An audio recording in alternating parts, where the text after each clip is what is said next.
Well, welcome to the Startup Espresso. I'm Hall T. Martin, the host of the show, where we talk about raising funding for your startup and the time it takes to have an espresso. I hope you enjoy this episode. Hello, this is Hall T. Martin with the Startup Funding Espresso, your daily shot of startup funding and investing. Revenue-based funding makes a startup investment and pays back the investor at the rate of the top-line revenue. This aligns the investor and founder on the same goal: create a business and grow sales. The higher the sales, the faster the payback to the investors, and the higher the compensation to the founders.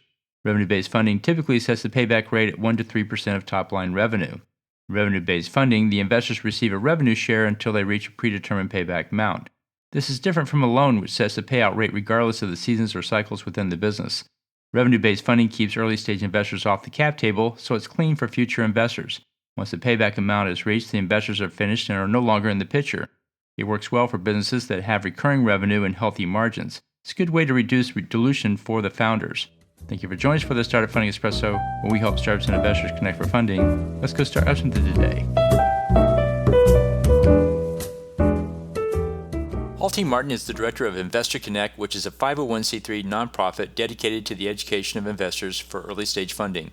All opinions expressed by Hall and podcast guests are solely their own opinions and do not reflect the opinion of Investor Connect. This podcast is for informational purposes only and should not be relied upon as a basis for investment decisions.